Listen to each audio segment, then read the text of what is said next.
Hey again, guys. Do you know what I like to do before old friends roll into town for a long weekend? I like to look at some baseball cards. Guys, I got a couple of cards here I have wanted for a very long time. And man, my dreams have come true today.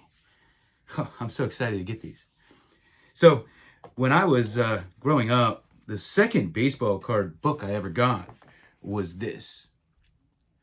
And mine is must have spilled something on it.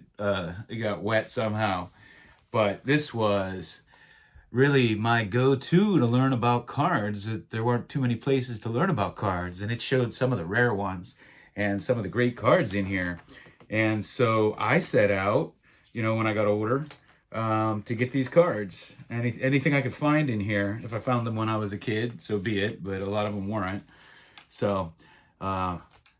This goes over some of them, and I have, I think, everyone on these two pages but the Gil Hodges and the Bobby Thompson here. Ended up acquiring all these. So, for instance, this was the first time I ever saw that card. And man, I had to have that one. And the Ted Williams 54 Bowman. And then here, man, I saw that Hank Aaron. I had to have that one.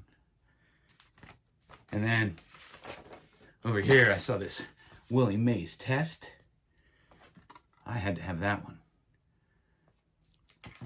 And this Bobby Shantz Rodeo Meets. Man, I had to have that one. But the one that really stood out to me, well, several of those really stood out to me, but the 1959 Hank Aaron Bazooka. And it's a rare set, and it's like I have one card from every set that's kind of my favorite from that set. And with the 59 Bazooka, a lot of them are portraits, and for whatever reason, maybe because I looked at this book as a kid, the Hank Aaron is the one I always wanted from the Bazooka set. I have a few others, but that's just the one that I wanted. And if I'm going to have one card from that set, that would be the one that I would want. And so I finally grabbed one. I found one at the National, and it was pricey, and the guy wouldn't budge. So I walked away, and I got this for about a quarter of the price. So I'm glad I did. It's a really nice example. I don't see any creasing or anything. It got the A because, the grading companies determine a specific size they think it should be. And this is, I guess, cut a little tighter than they would like to give it a grade. That's it. A's in these are very common. Don't bother me a bit on hand-cut cards, which I always found suspect to grade them anyway.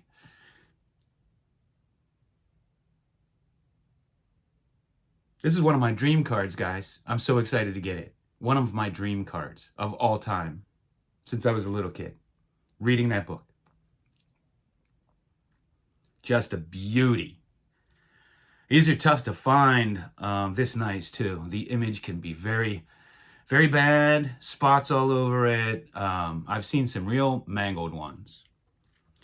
Man. Another dream card of mine for many years since I first discovered it, probably in the early 2000s is probably when I first discovered it, maybe late 90s. And that is the Wheaties Dizzy Dean. Now, I do love the Wheaties cards. They're obviously oversized, but I always wanted this Dizzy Dean.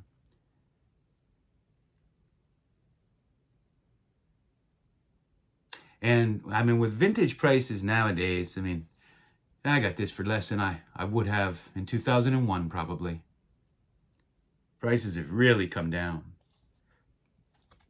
I have a whole bunch of these. They're just fantastic. And this one has the nice full border. You'll often see them cut shorter. People would cut them more tightly here. I'll take them either way, but I prefer them with the border. And man, I had one of these, but it wasn't in good condition. Somebody folded it, and I wanted, to find another one, and they're so hard to find. It's amazing that they have lasted all these years because they're really posters and thin and easy to tear, easy to bend. My uncle had one of these when I was growing up in his barber shop.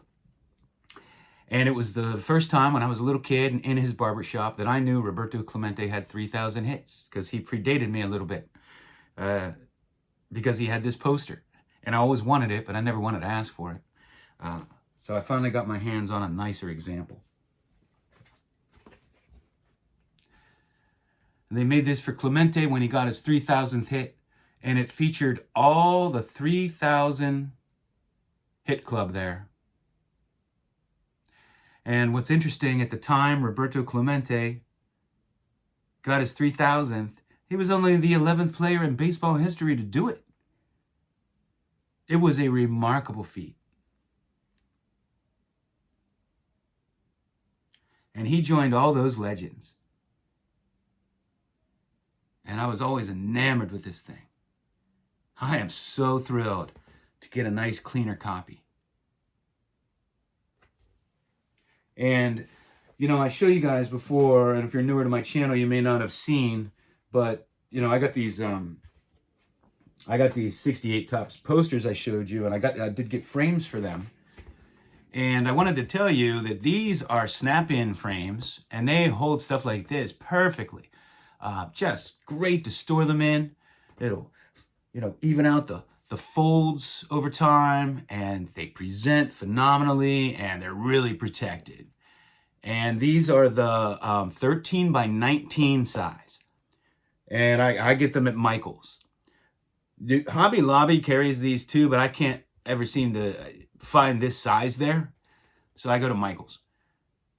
They're cheap. And, Michael's always has some sort of discount where they're 50% off. I think they're only $7 or $12 to begin with. So I think they're 12. So with the discount, you can get them like for $7, I think. But the 13 by 19 is the size. So I had that one. And I'm in no way affiliated with Michael's and the Rusty Staub. And I got some 1958 baseball cards. Teddy Marchibroda. Just got these in, so I didn't take the tape off yet. He was a quarterback for the Steelers, and of course he coached the Colts for a number of years. Teddy Marchibroda. And this is Zeke. I'm going to butcher his last name. It's Bartkowski. Zeke Bartkowski. Cool looking card. I actually think I may have some of these. Gino Marchetti. He was in the Battle of the Bulge. Lou Groza. And Howard. They called him Hopalong Cassidy. And I have something I'm not going to open yet, but I got this fabulous piece. It's still in the plastic. This is it's an old plastic. So I don't know. I don't know what I'm going to do. I got to open it to measure it, to get a frame, but this is a 1968 Sports Illustrated poster of Don Drysdale. And of course, 1968 was the year of the pitcher. And if you're going to have one, you probably want Don Drysdale or Bob Gibson. Was that the Denny McLain year too? Believe so. What was he, a 30-game winner then? But this Don Drysdale picture is so cool. It is such an amazing image. And anyway, I don't have time right now, but I'm going to open this bad boy up and find a nice frame for it. And I will show it to you in a future video. So, hey, I really appreciate all of you. I want to give another shout out. I had made a post to All Day Cards. Man, He's in the 70 some subscriber range. He's been on here for years. He supports all of us. He does video responses. He has a great collection. He's a teacher, nice guy. And man, I'm gonna put the link. If you haven't checked out All Day Cards, you may want to. So I'm gonna do that. And you guys all have a great holiday. Thanks for watching.